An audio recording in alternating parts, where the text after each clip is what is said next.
அன்புக்குரியவர்களே, இந்த பூமியில் அதிக வருடங்கள் வாழ்ந்த முதல் 10 நபர்களை பற்றி இந்த காணொளியில் நாம் காணலாம். 10ஆம் இடத்தில் ஷேம் வருகிறார். இவரை பற்றி ஆதியாகமம் 11ஆம் அதிகாரம் 10ஆம் வசனம் மற்றும் 11ஆம் வசனத்தில் வாசிக்கலாம். ஆதியாகமம் 11ஆம் அதிகாரம் 10ஆம் வசனத்தில் சேமுடைய வம்ச வரலாறு. ஜலப்பிரளயம் உண்டான 2 வருஷத்திற்கு பின்பு சேம் 100 வயதான போது அர்பக்சாத்தை பெற்றான். 11ஆம் வசனம், சேம் அர்பக்சாத்தை பெற்ற பின் 500 வருஷம் உயிரோடு இருந்து குமாரரையும் குமாரத்திகளையும் பெற்றான் என்று வாசிக்கின்றோம். சேம் அர்பக்சாத்தை பெறும்பொழுது அவருக்கு வயது 100. அதற்கு பின்பு 500 வருடங்கள் உயிரோடு இருந்தார். ஆக மொத்தம் சேமுடைய வயது 600 என்று நாம் பார்க்கின்றோம். அப்படியென்றால் 9வது இடத்தில் யார் வருகிறார்? லாமேக்கு வருகிறார். லாமேக்கை பற்றி ஆதியாகமம் 5ஆம் அதிகாரம் 31ஆம் வசனத்தில் வாசிக்கலாம். ஆதியாகமம் 5ஆம் அதிகாரம் 31ஆம் வசனம். லாமேக்குடைய நாளெல்லாம் 777 வருஷம் அவன் மரித்தான்.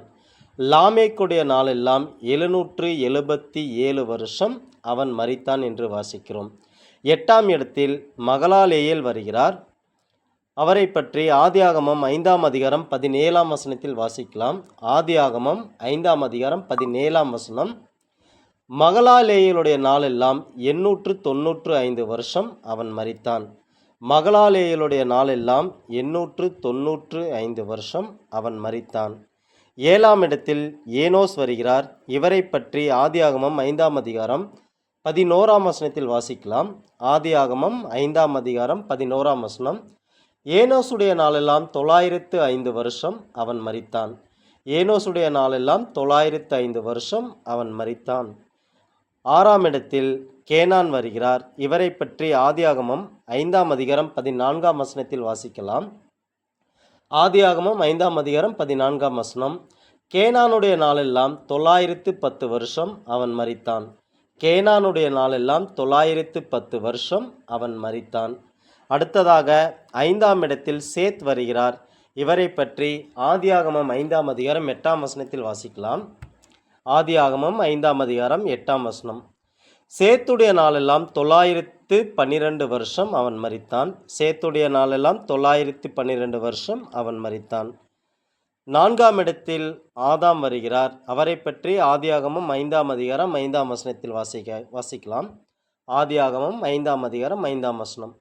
ஆதாம் உயிரோடு இருந்த நாளெல்லாம் 930 வருஷம் அவன் மரித்தான். ஆதாம் உயிரோடு இருந்த நாளெல்லாம் 930 வருஷம் அவன் மரித்தான்.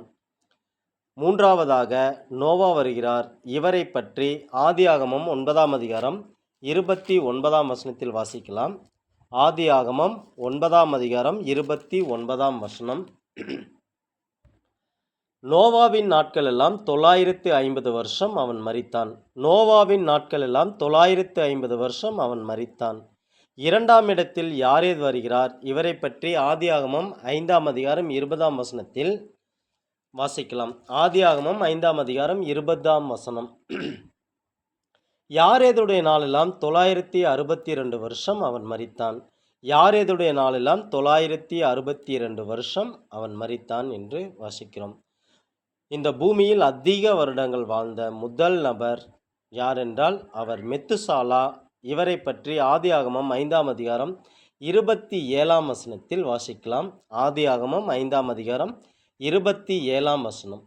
மெத்துசாலாவுடைய நாளெல்லாம் 969 வருஷம் அவன் மரித்தான்.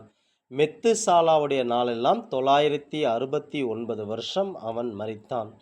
அன்புக்குரியவர்களே, இவர்கள்தான் பூமியில் வாழ்ந்த அதிக நாட்கள் வாழ்ந்த முதல் 10 நபர்களாக அறியப்படுகின்றனர்.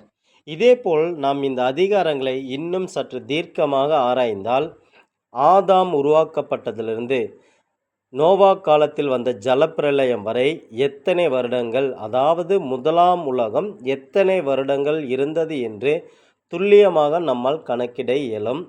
இன்னும் கொஞ்சம் நாம் ஆழமாக சென்று பார்த்தோமேயானால், இந்த 2024ஆம் வருடத்தில் நாம் வாழ்ந்து கொண்டிருக்கிறோம். ஆதாம் சிருஷ்டிக்கப்பட்டதிலிருந்து இன்று வரை எத்தனாவது வருடம் என்று கூட நம்மால் சரியாக கணிக்க இயலும். அதுதான் பைபிள். இதுதான் பைபிள். இதுதான் உண்மையான கடவுள் நமக்கு அருளிய புத்தகம் என்பது. இதன் மூலம் இன்னும் ஒரு வகையில் நாம் உறுதிப்படுத்தி கொள்ளலாம். இந்த உலகத்தில் உள்ள எத்தனையோ கடவுள்கள் உள்ளனர், அவர்களுக்கு எத்தனையோ மத வழிபாட்டு ஸ்தலங்கள், மத வழிபாட்டு புத்தகங்கள் இருந்தாலும் எல்லாவற்றிலும் தனித்துவமாக உள்ளது நம்முடைய வேதாகமம் தான். ஏனென்றால் இது போன்ற ஆணித்தரமான ஆதாரங்கள் வேறு எந்த புத்தகத்திலும் கிடையாது என்பதை நாம் ஆணித்தரமாக சொல்லிக்கொள்ளலாம். நம்முடைய தேவனே உண்மையான தேவன் என்பதற்கு இதுவும் ஒரு அத்தாட்சி. இது போன்ற இன்னும் அநேக விஷயங்களை நாம் வேதத்தின் மூலம் கர்த்தருடைய கிருபையால் அறிந்து கொண்டு தேவனுக்கும் அவருடைய சத்தியத்திற்கும் சாட்சியுள்ள பிள்ளைகளாய் இந்த கோணலும் மாறுபாடும் சந்ததியில் நாம் குற்றமற்றவர்களாய் நடந்து தேவனுக்கும் அவருடைய சத்தியத்திற்கும் சாட்சி பகர தேவன் தாமே அவருடைய குமாரர் மூலம் நமக்கு கிருபை செய்வாராக. ஆமேன்.